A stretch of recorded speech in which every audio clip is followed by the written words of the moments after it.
Okay, Jai Namo Vishnu Padaya Krishna Vastaya Bhutale Srimate Bhakti Vedanta Swami Iti Namine. Namo Vishnu Padaya Krishna Vastaya Bhutale Srimate Krishna Swami Iti Namine. Namaste Saraswati Dev Gauravan Chan Nirvises Sunyamani. Ashyata Desatarin Jai Sri Krishna Chaitanya Prabhu Nityananda Jai Dvitagadar Shivasari Gauravan. Om Gyana Timirandasya Gyananjana Salakaya Chakshuran Militam Yena Tasmai Shri Guruve Namah. Sri Chaitanya Manobhistam Stapitam Yena Bhutale Swayam Rupa Kadam Mahyam Dadati Swapadantikam Vande Om Shri Guru Shri Tapada Kamalam Shri Guru Vaisnavam Sagrajatam Sagana Lalita Sri Vishakha Vidam Tam Sajivam Sadhu Savadatam Savadam Parijana Saitam Krishna Chaitanya Devam Hey Krishna Karuna Sindhu Dina Bandhu Jagatpate Gopisha Gopika Kant Radha Kanta Namosude तप्त कंचन गौरांगी राधे वृंदावनेश्वरी वृषभानुसुते देवी प्रणमामि हरि प्रिये वाञ्छकल्पतरुभ्यश्च कृपा सिन्धुभ्य एव च पतितानां पावनेभ्यो वैष्णवेभ्यो नमो नमः जय श्री कृष्ण चैतन्य प्रभु नित्यानंद जय अद्वैत गदाधर शिवासादि गौर भक्त हरे कृष्ण कृष्ण कृष्ण हरे हरे हरे राम राम राम हरे Hare Krishna Krishna Krishna Hare Hare Hare Ram Ram Hare Hare Hare Krishna Krishna Krishna Hare Hare Hare Ram Ram Hare Jai Shri Prabhupada ki Jai Guru Maharaj ki Jai Om Namo Bhagavate Vasudevaya Om Namo Bhagavate Vasudevaya Om Namo Bhagavate Vasudevaya. So we're going through the instructions, and there are lots and lots of instructions. So I'm going to have to zip through them as much fast as I can. If there are any questions or comments, by all means, you can share them as well. So this canto, which is amazingly, we've had a long journey of going through all the way to Canto 6, and these is prescribed duties for mankind. And sometimes people ask questions, what is prescribed duty? Obviously, this chapter, or this canto rather, covered stores. I've just got a summary of all the chapters here to remind ourselves. I mean, I'll be honest as well, that sometimes you forget personalities involved. Sometimes you can't relate one to the other one, which canto. So it is quite in depth, and till we keep reading more and more and more, it unfolds. But it's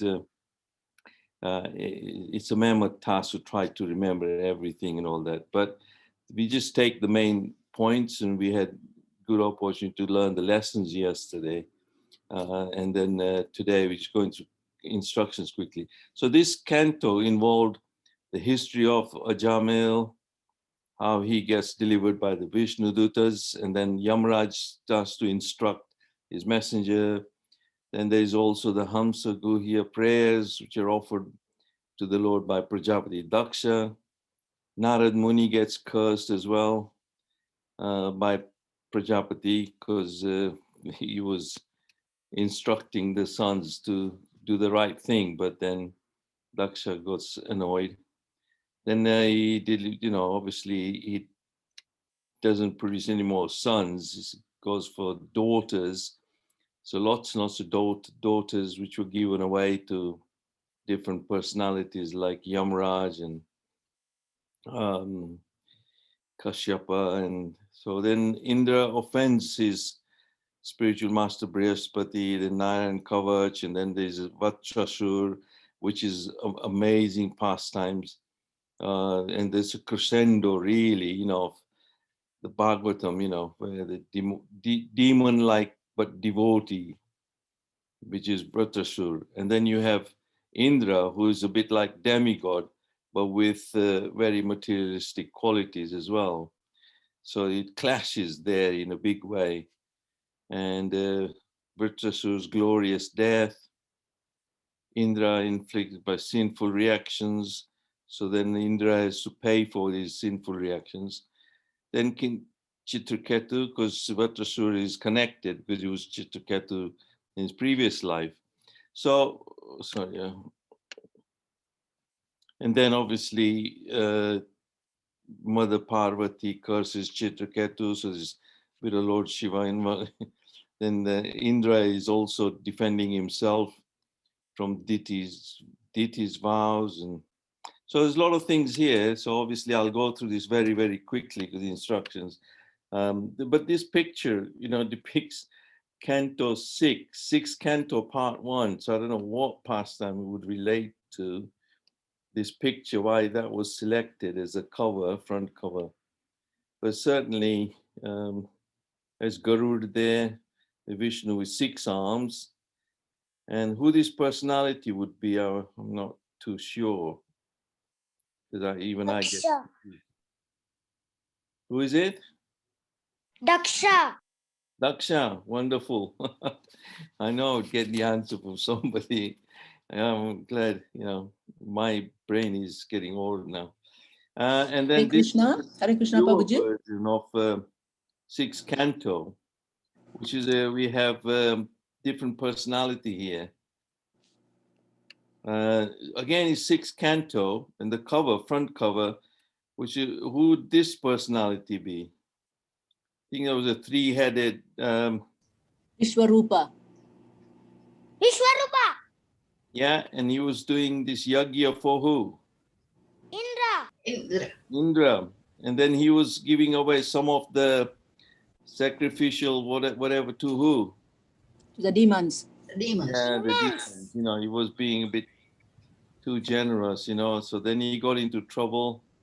Indra got annoyed as well. Then he gets cursed. So I'm going to go through this. So Srimad Bhagavatam Ki Jai, Canto 6, Chapter 1. So just as a physician who knows how to diagnose a disease and prescribes medicine accordingly, if the disease is very serious, the medicine needs to be strong. And I can tell you, 2 days ago, I had my vaccine jab and I've been feeling really rough last few days. So it is recommended that we should be prepared to atone according to the gravity of one's sinful acts and properly by consulting the established injunction of the Shastras and act accordingly. So obviously, if the disease is serious, then the medicine has to be strong as well. But for Kali Yuga, it's a tough. So anyway, for sinful reaction, we have to atone. However, as per text 18 in this chapter, Srimad Bhagavatam 6:118 says, "My dear king, as a pot containing liquor cannot be purified, even if washed with water of many rivers, non-devotees cannot be purified. The process of atonement, even if they perform them very well. So even if you perform atonements, that doesn't mean that you'll be free from the sinful acts as such and all this. So this unfolds in the pastime of Ajamil. So obviously this is the pastime of Ajamil. He obviously here witnessing Yamadutas and Vishnudutas. There's a conflict between the two. And Vishnudutas is saying he's uttered the name Narayan, and that is the potency. We cannot let you take away his soul. So then the Vishnudutas are also, the Yamadutas are also confused now. So they obviously go back to Yamaraj and say, we thought you were the Supreme Lord. You are our master. So is there somebody higher than you? So obviously there's instruction there. Eventually then Ajamil gets liberated, having spent time atoning, and also by where he had to do some tapasya, transform and change his ways. So chapter 2 then, Ajamil near-death experience and witnessing the dialogue between Vishnudutas and the Yamadutas instructs us that he became free of his sinful reactions on chanting Narayan and his life got extended. He also became a perfect devotee of the Supreme Lord eventually.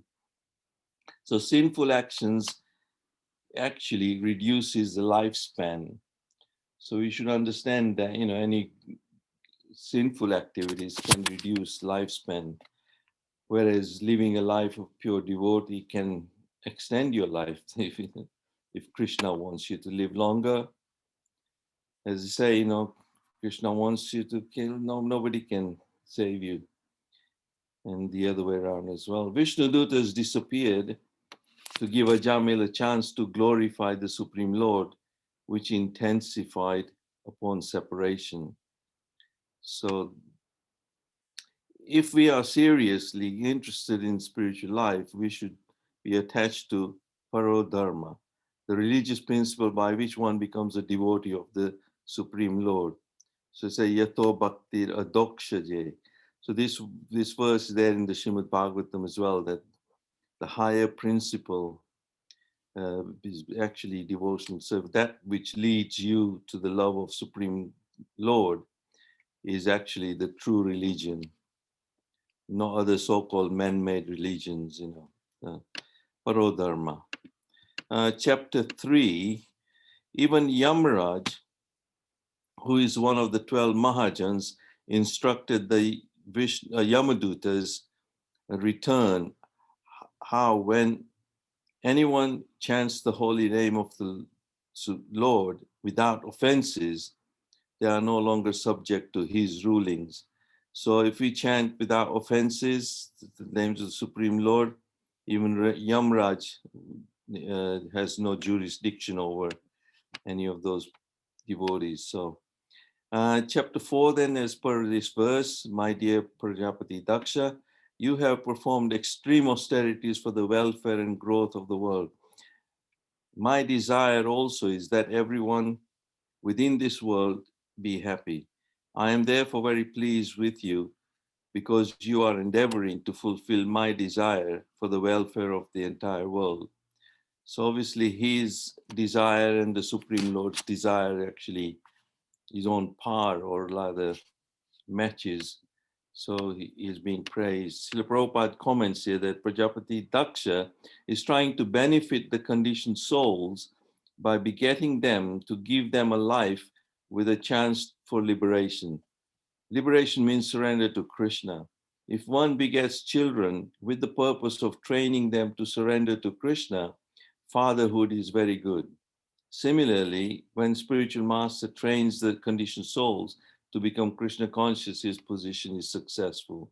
So any person who's an authority like the spiritual master or the father or the king or the leaders, anybody, if they're not doing their proper duty of helping people to have a chance of liberation at least, or to surrender to Krishna, then their position is not worthy actually. So we should remember that, to beget children, to make them Krishna conscious, that's a good thing. We are therefore instructed to do the best welfare work by helping propagation of bhakti. So as long as we can encourage people to take on bhakti, the path of bhakti, then that's actually truly helping the living entities. Chapter 5, just as Narad Muni tolerated Daksha's curse, we have to also be tolerant. And as Lord Chaitanya, as Mahaprabhu has also taught this principle to all his devotees, that Tarnarapi Sunichena, Tarorapi Sunisana, Amanina Manadena, Kirtanya Sadahari. So this is, one should chant the holy name of the Lord in a humble state of mind, thinking oneself lower than the straw in the street. One should be more tolerant than the tree, devoid of all sense of false prestige, and should be ready to offer all respects to others. In such a state of mind, one can chant the holy name of the Lord constantly. So we have to be tolerant and we have to be humble and respect everyone. And in that way, chant the holy names. Chapter 6, then, this chapter informs us that the universe has been populated with so many different living entities, and many are from Kashyapa and the daughters of Daksha. And these living entities from the womb of Maitraka, wife of Aryama, were born many learned scholars. Among them, Lord Brahma created the human species, which are endowed with the aptitude of self-examination. So many different living entities have been created, but not all of them are in a very um, in a position like human beings to actually self-examine, ask questions. So just like some living entities just have to follow the laws of nature, only in a human form of life that you start to ask questions. What is my purpose? What am I doing here? Who am I? What is my relationship with Supreme Lord, if there is one? And in that way, we can inquire and seek for liberation, the path of bhakti. So this one is a picture that shows how Indra offends his spiritual master Brihaspati. So Brihaspati there, he just walks away. And then Indra, and they were all in the assembly. So he got, he obviously offends Brihaspati. So Lord Indra's disrespected Brihaspati, the spiritual master of the demigods. And Sri Prabhupada instructs that according to the laws of nature, when one is extremely opulent, one becomes degraded. And this is true both individually and collectively. The demigods are situated in the mode of goodness, but sometimes even one who is situated in such an exalted position as King Indra, the king of all demigods, falls down because of material opulences. So we have to be careful. Sometimes, we become very proud of our material possessions and position, and then we can sometimes make mistakes, even simple mistake like disrespecting the spiritual master or Brihaspati like Indra did, and yet there were consequences. So there are consequences. Indra regrets his action and had to face the consequences of not achieving good fortune. So we must learn to show respect to superiors like our spiritual master, Brahmins and Vaishnavas. So we should be respectful, but as one of the duties. This is again Vritsasur, and this is with Indra. So that's another, this is the most interesting part of the Srimad Bhagavatam and sixth canto, where Indra and Vritsasur have a battle, and the living entities are always subordinate to the Supreme Lord. Consequently, their duty is to always seek the mercy of the Lord in order to be protected by Him in all circumstances. So we should regard ourselves as subordinate, and our duty is always to seek the mercy of the Lord and to remain protected. Even Lord Indra was being instructed on the Narayan Kavach. So we have gone through that, by, for example, in the Narayan Kavach, like Srimad Bhagavatam 6.8.30, may the Supreme Lord, personality of Godhead's holy names, his transcendental forms, his carriers, and all the weapons decorating him as personal associates protect our intelligence, senses, mind, and life air from all dangers. So here, Lord's name, form, his weapons, they're all you use in the Narayan Kavach, so we should be protected by just the name, even the holy name. So in most dangerous situations, we can just chant Krishna's names, Hare Krishna, Krishna Krishna, Hare Hare Ram, Ram Ram, Hare Hare. And that can protect us from dangers. There are various associates of the transcendental personality of Godhead, and his weapons and carriers are amongst them. In the spiritual world, nothing is material. The sword, bow, club, disc, and everything decorating the personal body of the Lord are spiritual living force. Therefore, the Lord is called Advaya Gnana, indicating that there is no difference between him and his names, forms, qualities, weapons, and so on. Anything pertaining to him is in the same category as spiritual existence. They are all engaged in the service of the Lord in varieties of spiritual forms. So just like when we look in the mirror, we see ourselves in the mirror, but besides just ourselves in the mirror, there are so many other, everything else that is around us, uh, is also reflected in the mirror. So that side of the is just virtual, this image. It's not real. The real is what you are and everything around you. So like that, the Supreme Personality of Godhead has got everything around in the spiritual living, other personalities, his weapons, everything gets reflected in the material world as such, but they're actually all transcendental and they can all protect us. Chanting the Mahamantra will give us protection from all types of danger mentioned in this chapter. So for example, Kali Yuga, that's most dangerous situations in Kali Yuga. Chapter 9, consequently, there are no dangers for a devotee, although he lives within this material world, which is full of dangers at every step. One should seek the shelter of an all-powerful instead of trying to be protected by our own concocted ideas.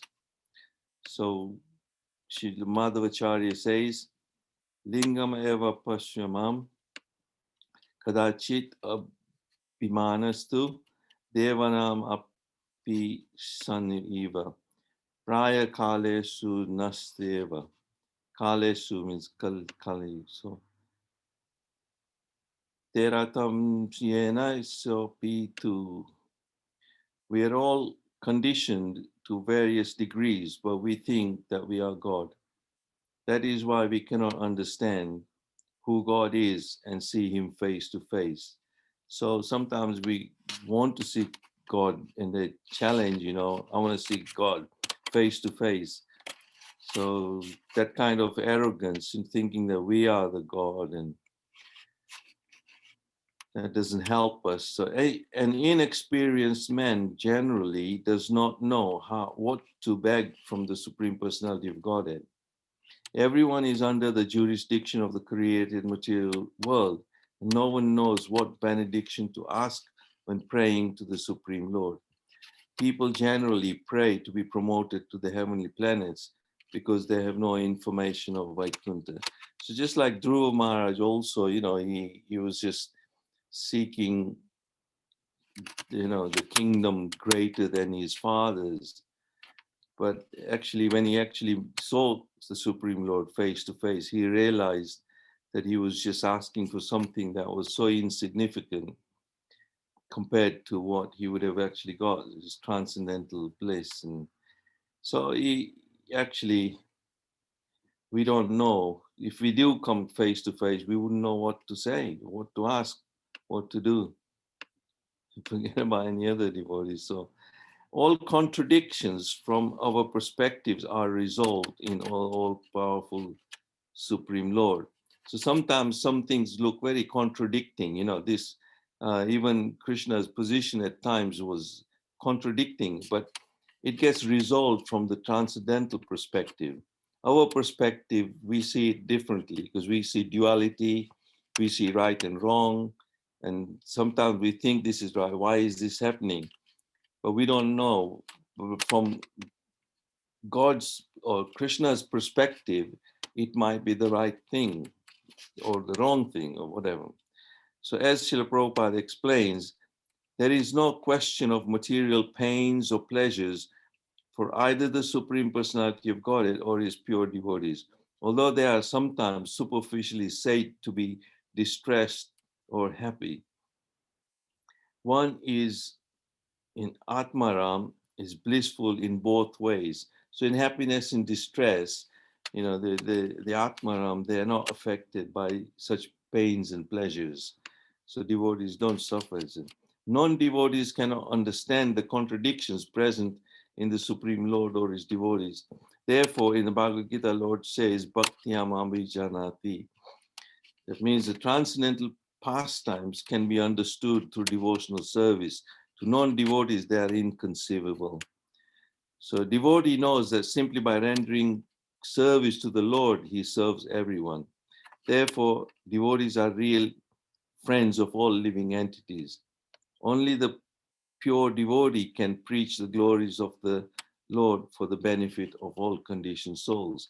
So devotees are generally very, they want to be helpful to all living entities. And they are they can be the best friends actually. But sometimes they're not seen to be the best friends. Devotees know how to help and be a friend to all living entities. So here, there's a picture here. Does anybody recall what that might be? That's Narad Muni. These are the sons of Daksha. That's right, yeah. Ariyavasas. These are all the sons that Narad Muni gave them the instructions that you don't know your father, you come here, but then he liberates them so they don't actually follow the instructions. But how many times does Narad Muni do that? 2 times. 2 times, yeah, well done, yes. So twice he actually does that, and that upsets, is it Priyavrat? Daksha. Daksha, yeah.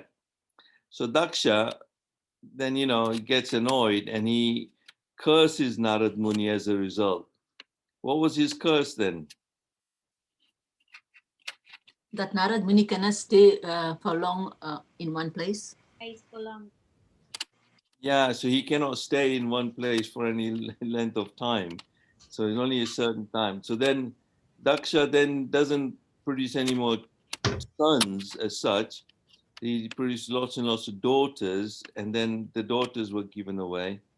So chapter 10 then, as the great said Dadichi said, now, although my body is extremely dear to me, I must give it up for your better purposes, since I know that it will leave me today or tomorrow anyway. So Tadichi realizes that he's obviously everyone loves their body and nobody wants to die and we are attached to it.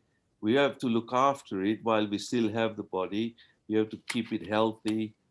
It's like a temple, it's a gift given to us by the Supreme Lord. And this body is not to be used and abused by all sorts of, drugs, alcohol, meat, this, that, or rubbish.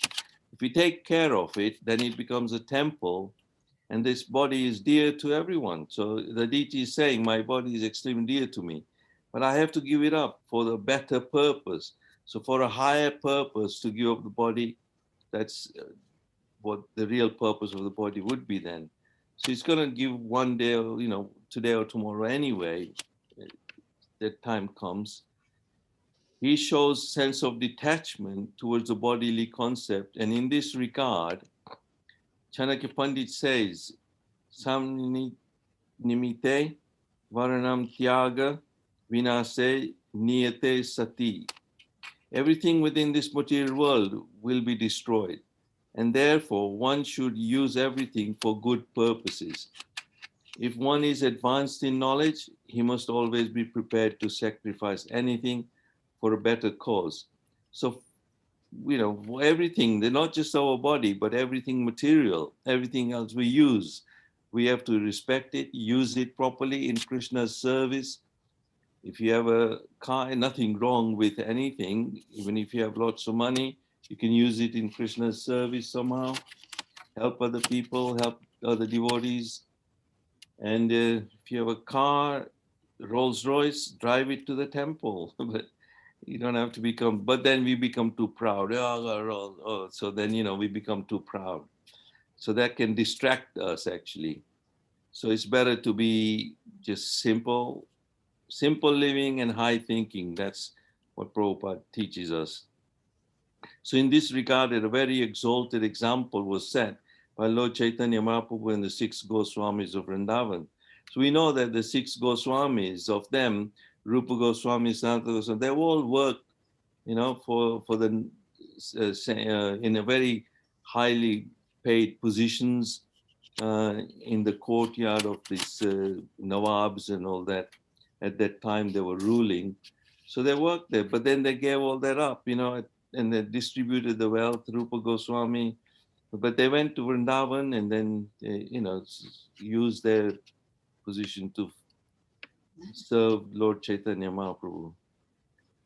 Srila Prabhupada mentions in this purport as well that we therefore invite all men and women advanced in knowledge to join the Krishna conscious movement and sacrifice their life for the better cause of reviving God consciousness in human society. So Prabhupada encouraged, and we know how we met lots and lots of devotees in America who were in a very, very good position. They had opulence, but they were all frustrated. They had turned into hippies at that time. And then Prabhupada said, I made them happies, not hippies. But they became devotees. They helped Prabhupada to advance this Krishna conscious movement all over the world, Following the example of Vritrasur in chapter 11, we're being instructed to always desire the dust of the lotus feet of the previous acharyas and Vaishnava. Vritrasur was certain that he would be killed in the battle with Indra. So he knew his fate was there. He was never going to win against, but he was not going to just, lie down and just give it away. He was going to give a good battle to Indra. Tough fight. Because this was the desire of Lord Vishnu. He was prepared for death because he knew that after his death, he would be destined to return home back to Godhead. So he was very clear on his destination as well. So he challenged Indra, made him fight. So we know that pastime, the story, really wonderful. He desired association of the devotees. So that's what Vritrasur said, give me birth with the association of devotees all the time.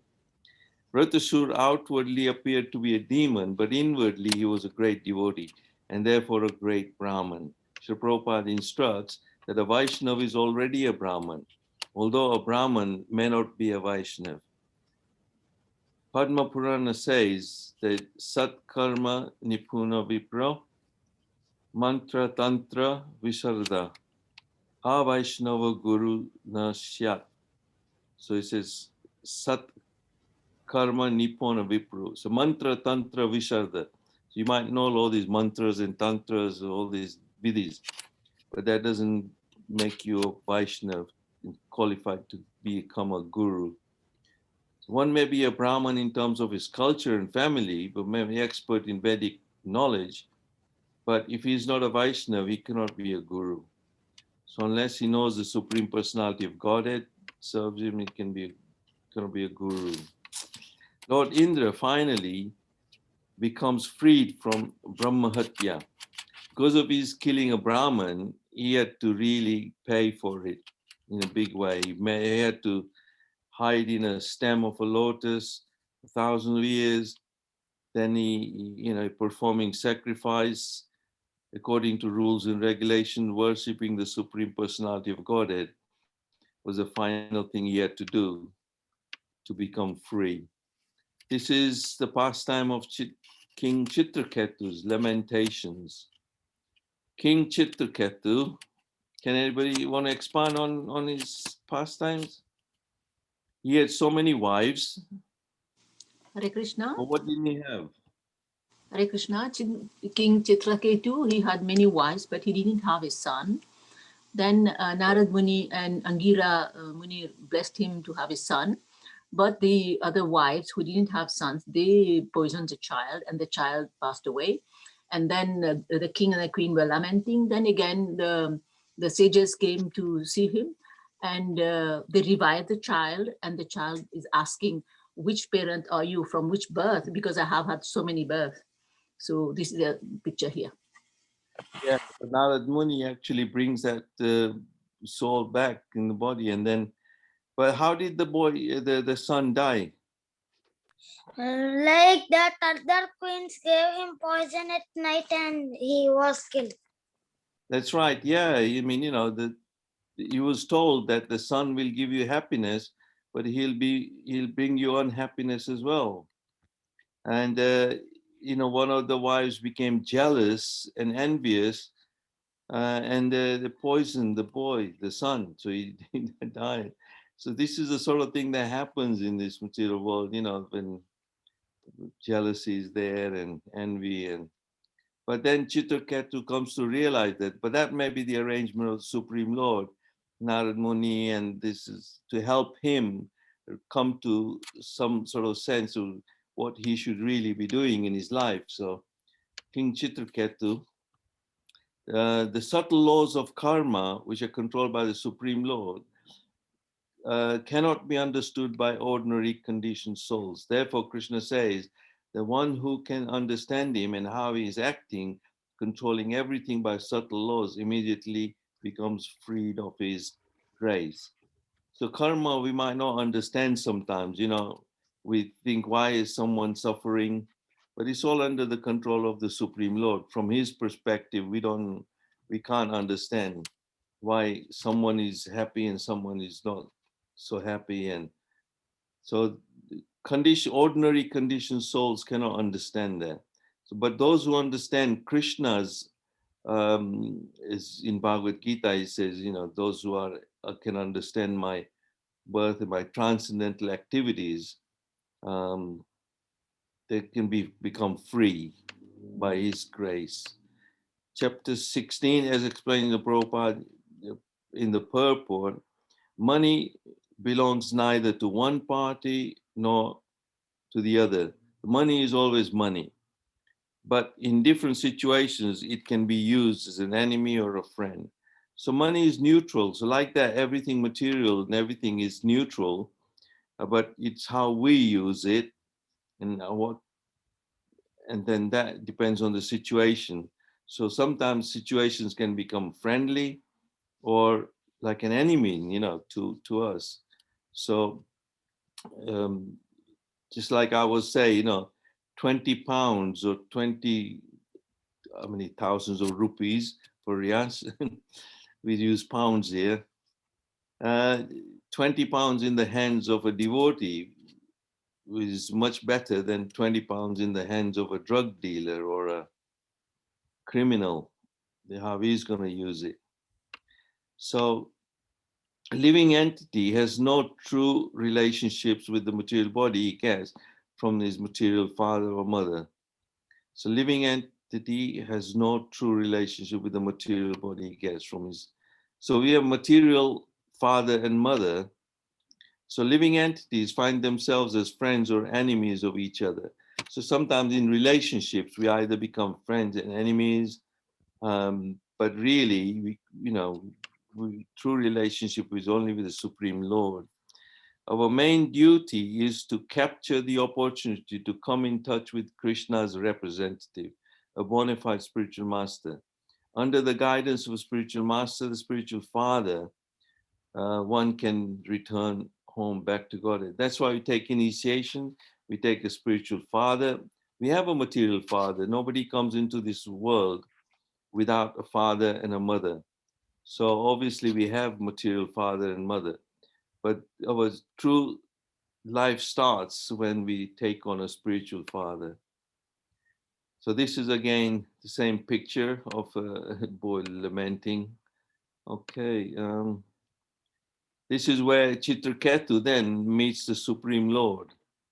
And then his next life is obviously as Vritrasur. There is a subtle difference between an offense and a criticism, and we should be careful to avoid both. So Chitraketu, he actually criticized someone, didn't he? Does anybody know? Can anybody expand on that? Or he jokingly criticized Lord Shiva while Lord Shiva was sitting in the association of some sages, and he had Mother Parvati on his lap. So Chitraketu, because he was friends with Lord Shiva, and he just kind of jokingly criticized him. But Mother Parvati got very angry, and Mother Parvati cursed him. That's right. Yeah, he was he cursed. So thank you very much for that, Mataji. There's a sort of difference, you know. So obviously that was like a criticism, though. But you know, Indra actually committed an offense, so that's different. One should be very careful not to commit offenses at the lotus feet of a Vaishnav, of whom Lord Shiva is the best. While instructing to Rupa Goswami, Sri Chaitanya Mahaprabhu describes an offense at the lotus feet of a Vaishnav as Hati Mata, meaning a mad elephant. So when a mad elephant enters a nice garden, it spoils the entire garden because it's very clumsy, so he would destroy everything. So we shouldn't be so clumsy in our life like a mad elephant. We should be careful how we tread and look after and not ruin the garden, as say, garden of our own bhakti. It is to be understood that Mother Durga was justified in punishing Chitraketu for his criticism. This punishment was actually a boon to Chitraketu because after taking birth as a demon Vritasur, he was promoted directly to Vaikuntha. So Durga actually punished him, but that wasn't really a punishment. It's actually a boon in that way. One might look at it, oh, he criticized him, he got punished. But no, that was actually a boon to him. So there it is. This is a picture of Chitraketu criticizing. It's interesting in Srimad Bhagavatam how there are aeroplanes. When Chitraketu was flying around in an aeroplane, I don't know what kind of vehicles they have at that time. So there are flying machines every time, everywhere, not just that the humans have discovered or invented or whatever, flying machines like helicopters and all that. But there's a tendency for living entities to be creative like that within the material world. But this technology was already there in the Srimad Bhagavatam. It explains how there are Vimans, you know, and these demigods, and they all fly around. And so there's a lot more to this universe than we think. So there is obviously, that's pastime. Chapter 18. With respect to Diti and Kashyapa Muni, Srila Prabhupada instructed sometimes our Krishna conscious movement is criticized for mingling men and women, but Krishna consciousness is meant for everyone. So sometimes there's this criticism, you know, because women were allowed to become as part in the temple, and then men and women mingle, and then it causes issues, and sometimes you're worried.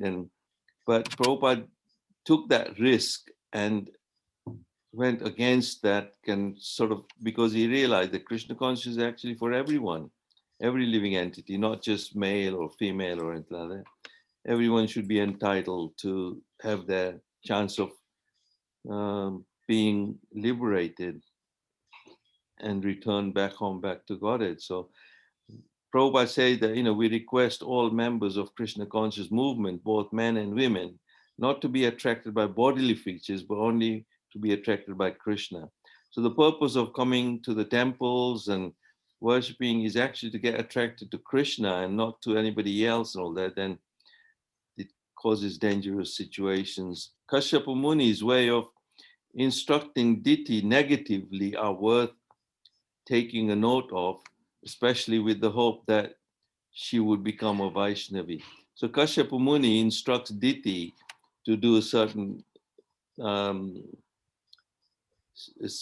way of not to do this, not to do that, clean your mouth before, after eating, this, that. So many little instructions are given, just like we are being instructed now to wear a mask and socially distance and this and that. But Diti was instructed negatively like that, with the hope that she would become a Vaishnavi. for example, his instructions that she not be envious indicates that this is the first stage of advancement in Krishna consciousness. So he was obviously, Kashyapa Muni was instructing Diti not to be envious, so like that. Kashyapa Muni desired to train his wife to be a Krishna conscious person. For this would suffice to protect both her and Indra. And then this is what happens when Indra actually tries to think that, oh, he's in danger because of Diti's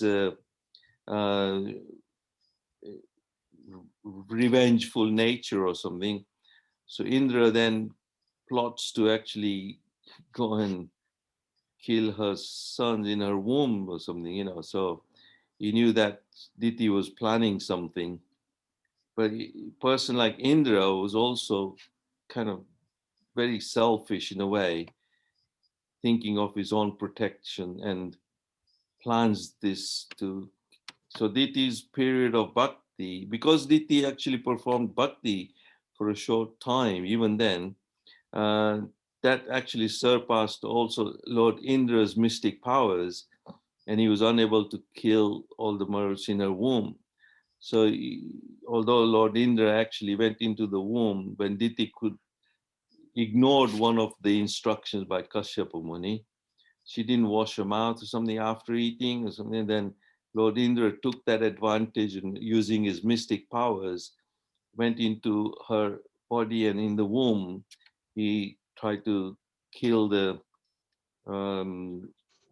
children, and then he realized, well, 7 got cut into 49 each, so like that, you know, but none of them actually got killed because of Diti's bhakti. So even a short time spent in bhakti can actually protect one and change the whole scenario.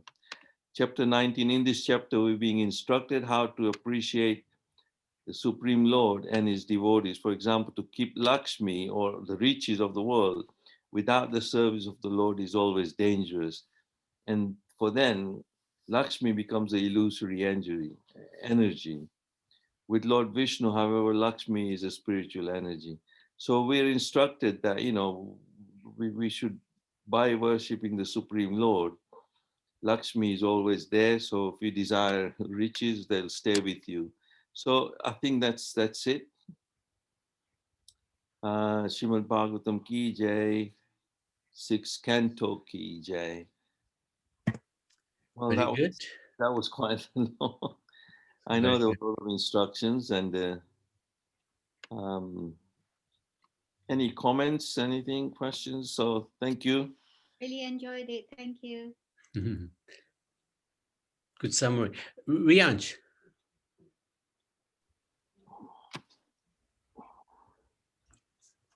Nothing, Prabhuji. Oh, okay. Your hand is raised. So let's lower it. Okay. Hare Krishna, Prabhuji. Somebody talk before me. Go ahead. Who is it? No, go ahead, Maji. Thank you, Madhusudana Prabhu. And as usual, you have been doing a lot of research and a lot of reading so that you can bring all these back, because it's nice to always hear kind of a resume of whatever we have just finished. And it is very, very nice. So if everybody could do something like just do kind of a little praise, a little resume of what we have learned from each canto, that would be nice. It's for themselves, right? Whenever they need an information, they don't need to go through all the books. They just get the information there. And if Hare anybody Krishna. wants to share, I think that's a good idea. Maybe Yes, we can but have also one sharing. session. Yeah. Yeah, one Hare session Krishna, like that. everyone. Thank you. Thank you, Madhusudana Prabhu. Very nicely done. Thank you, Mataji. No, thank you for giving me a chance to actually do Yes. and put them all together and a bit of a short summary. But I think it's nice that this 6th canto, the way we've gone through, and we've had a chance for everyone to do one of the 12 Mahajans as well. Yes. We spent some time exploring different ways we're learning about the Srimad Bhagavatam, and the contribution by everyone makes it very interesting and for us to enjoy, you know. and Always. courageous also, and courageous. And you know, for us it's good because we are retired, we need things to do. I know this is it. But And you anyway, were under the weather, so that was really good. Well done. Yeah, it's good. yeah, I've had this jab 2 days ago, and this, like you say, you know, this strong